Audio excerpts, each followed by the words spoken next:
हरे कृष्णा। अक्सर हम लोगों के मन में एक प्रश्न आता है कि क्या भगवान होते हैं, और यदि होते हैं तो दिखाई क्यों नहीं देते। यह बिल्कुल इस प्रकार है कि एक बच्चा गर्भ में यह प्रश्न करे कि क्या माँ होती है, और यदि होती है तो दिखाई क्यों नहीं देती, जबकि माँ उस बच्चे के चारों ओर है। मैं आपको एक कहानी सुनाता हूँ, उससे इसका उत्तर और स्पष्ट हो जाएगा। एक माँ के गर्भ में दो बच्चे हैं, मोहित और रोहित। मोहित प्रश्न करता है कि क्या प्रसव के बाद जीवन संभव है। तब रोहित उत्तर देता है कि हाँ, अवश्य संभव है।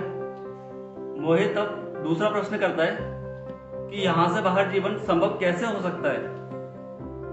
तब रोहित उत्तर देता है कि हो सकता है कि यहाँ से बाहर अधिक प्रकाश हो और हम अपने मुख से भोजन कर पाए।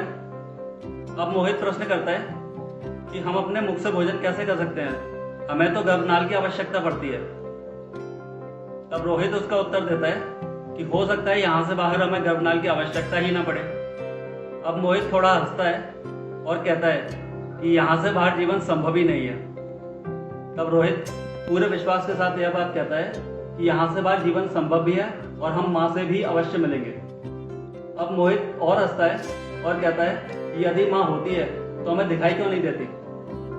तब रोहित कहता है कि माँ हमारे चारों ओर है और हम उसके भीतर ही हैं। और मोहित को और हंसी आती है, वो ठहाके मारता है और फिर कहता है कि तुम इतने विश्वास के साथ कैसे कह सकते हो, क्या तुमने कभी माँ को देखा है। तब रोहित कहता है कि मैंने माँ को देखा तो नहीं है, लेकिन उसकी उपस्थिति महसूस अवश्य की है। जब हम बिल्कुल शांत होते हैं तब ध्यान को केंद्रित करने पे मैं उसकी उपस्थिति को महसूस कर पाता हूँ। ठीक इसी प्रकार जब हम बिल्कुल शांत होते हैं, अपने मन को बिल्कुल शांत रखते हैं, तब पूरी भक्ति और समर्पण के साथ यदि हम भगवान पर ध्यान केंद्रित करेंगे तो हमें उनकी उपस्थिति भी महसूस अवश्य होगी।